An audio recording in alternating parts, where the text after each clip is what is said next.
It's English time! Hi, I'm Teacher Mitch.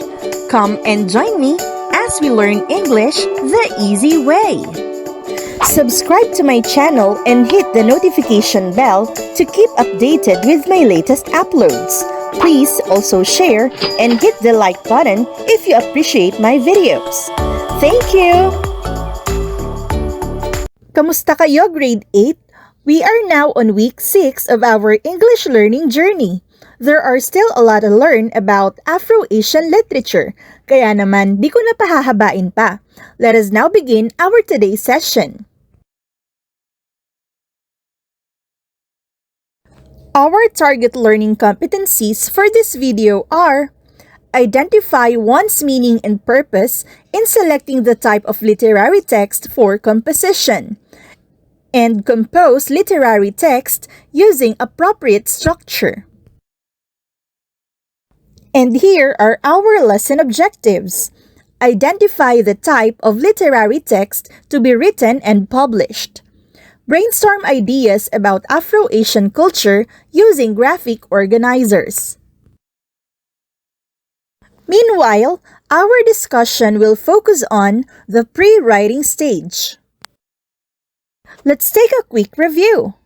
In our past lessons about Afro-Asian literature, we learned that it comes in different forms, especially prose and poetry. Both are powerful ways of telling stories and expressing emotions, but they also have their own unique features. To help us remember what makes them the same and what makes them different, here's a simple Venn diagram comparing prose and poetry in Afro-Asian literature. Let's begin with their similarities. Both are forms of literature. Both express ideas, emotions, or experiences. Can reflect culture, values, and traditions. Can be fictional or based on real-life events. Often include themes, characters, and imagery. Used in Afro-Asian literature to tell stories or share beliefs. And for the differences, short story is written in paragraph form, while a poem is written in lines and stanzas. A short story has a clear plot with beginning, middle, and end. Poem often follows a rhythm or rhyme, but not always. Short story includes characters, setting, conflict, and resolution. A poem focuses more on emotions and imagery. Short story focuses on narration or storytelling, while poem uses figurative language like similes, metaphors, and symbols. Short story is usually longer than poems, while poem is usually shorter and more compact. In a short story, language is more straightforward or descriptive, while in poem, the emphasis is on sound and feeling rather than story structure. Before we can write a great poem or short story, we need to plan our ideas first.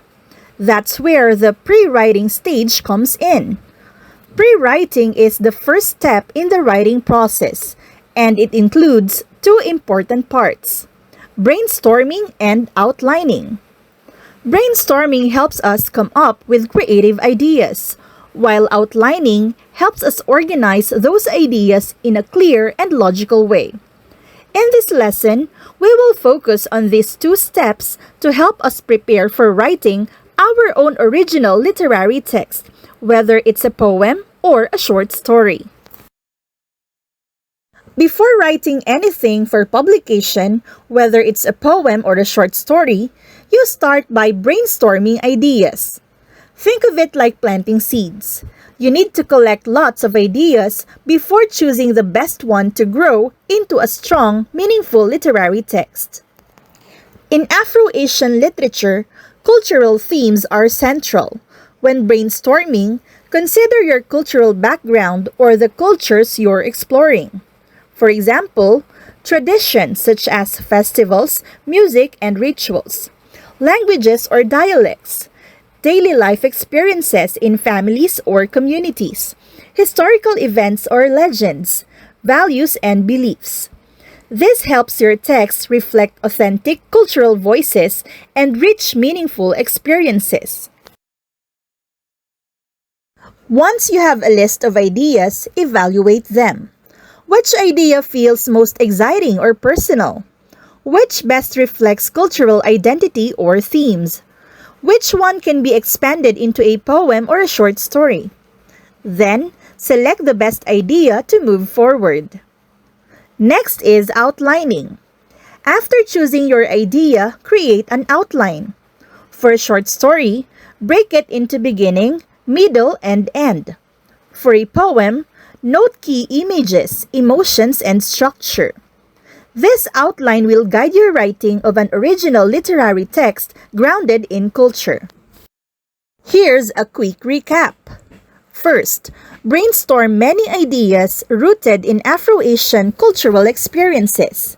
Second, choose the one that's strongest and most meaningful. And third, outline the chosen idea. Organize it for either poem or short story format. This lesson's goal is to use brainstorming and outlining as the essential pre-writing stage, helping you plan and create a literary text that's original and culturally rich.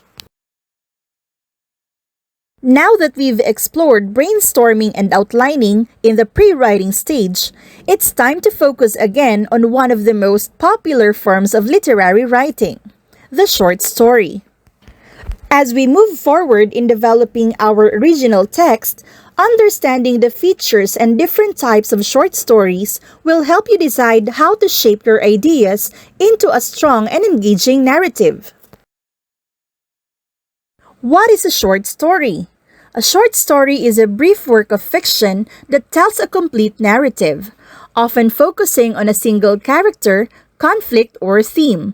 It is designed to be read in one sitting and usually builds toward a meaningful ending or turning point. In terms of word count, a typical short story ranges from 1,000 to 7,500 words, though some may go up to 10,000 words depending on the style and purpose. Short stories come in many forms. Some are short and witty, others are thoughtful and emotional. Here are 7 unique types you can explore or try writing. Number 1.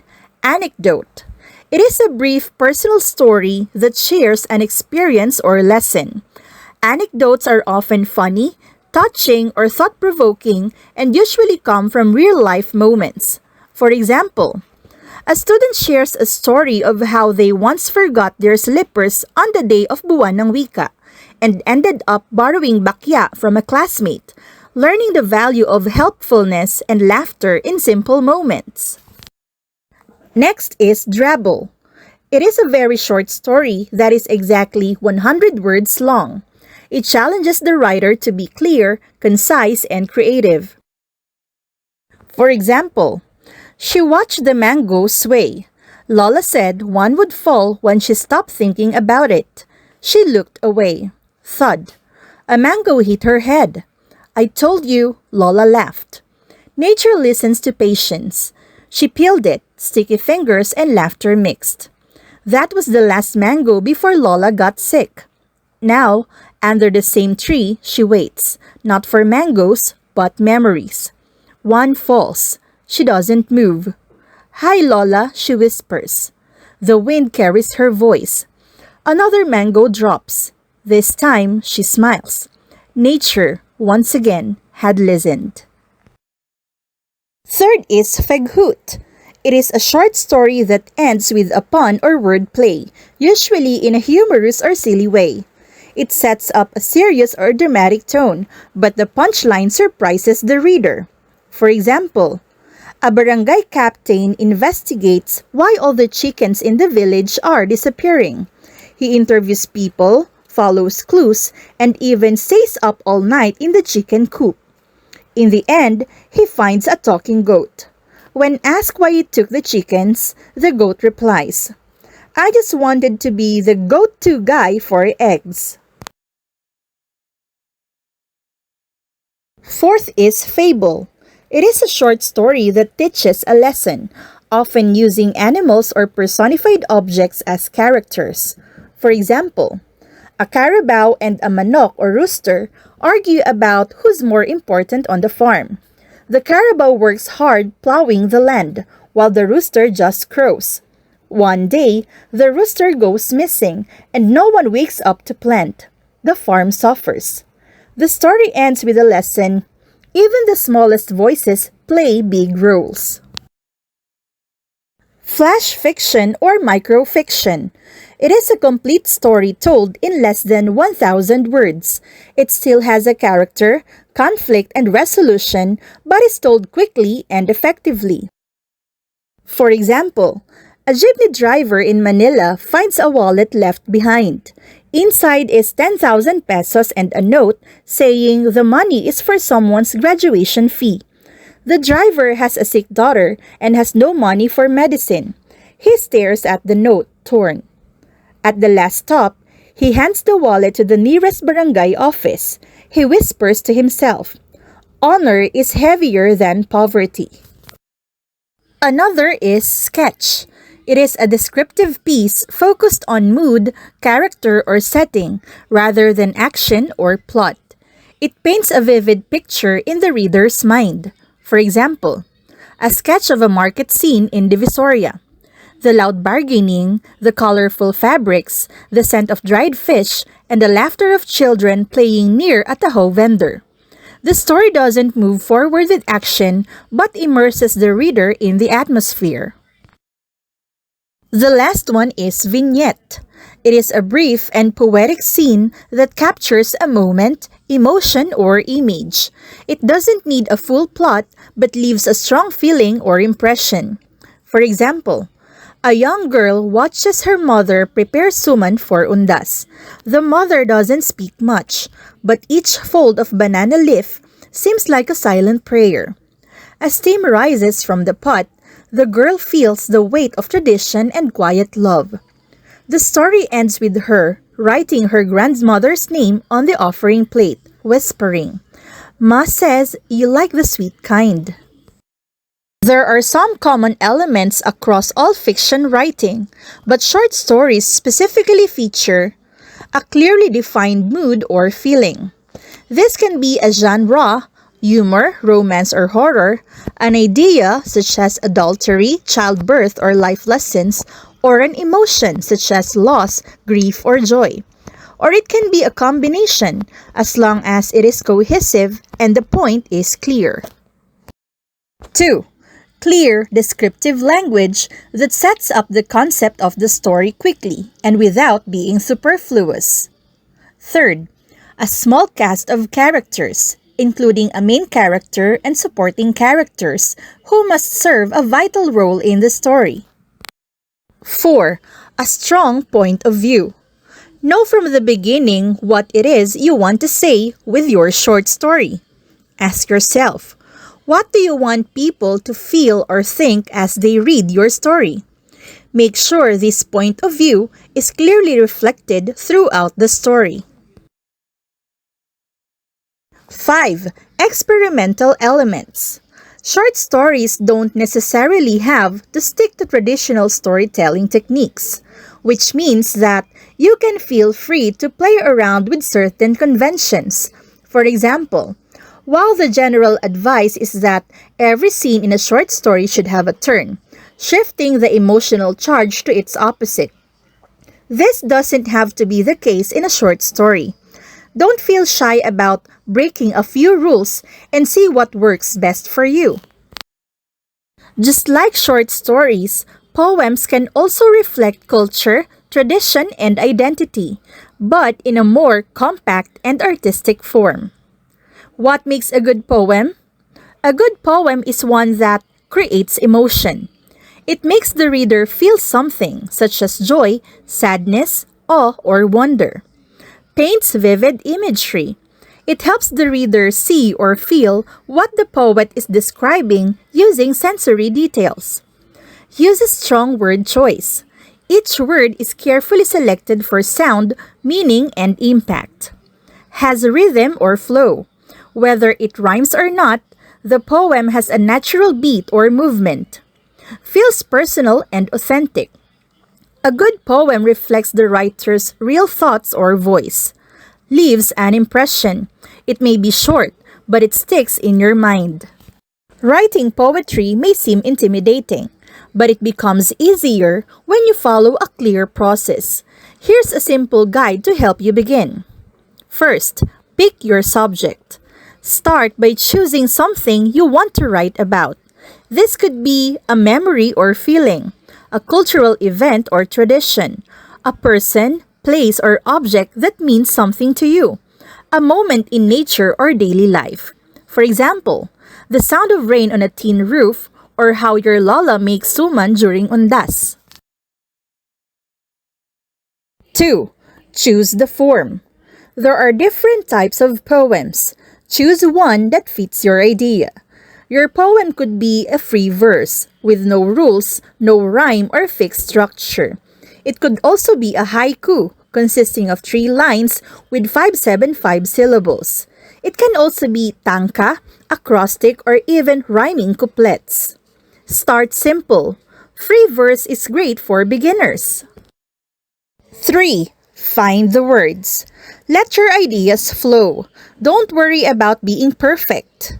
Use sensory language such as what you see, hear, feel, taste, or smell. Use figurative language such as similes, metaphors, or personification. Use strong verbs and vivid nouns. Tip: write freely first. You can polish it later. 4. Start editing.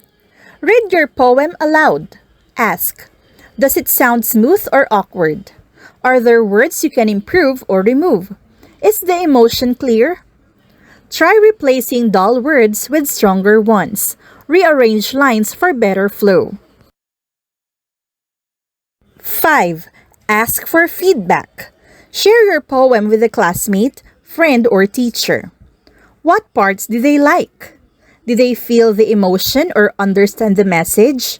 What can be improved? Sometimes, others can see things you might miss.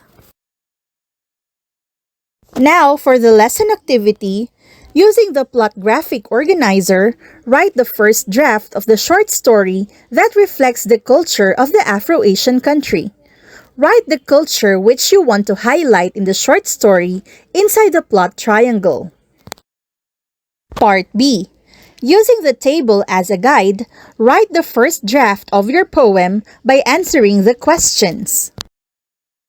Shoutout nga pala kina Marlene Grace Cruz and Reynalyn Kailipan ng Grade 11 Humes mula sa City of Malolos Integrated School, Santa Rosario.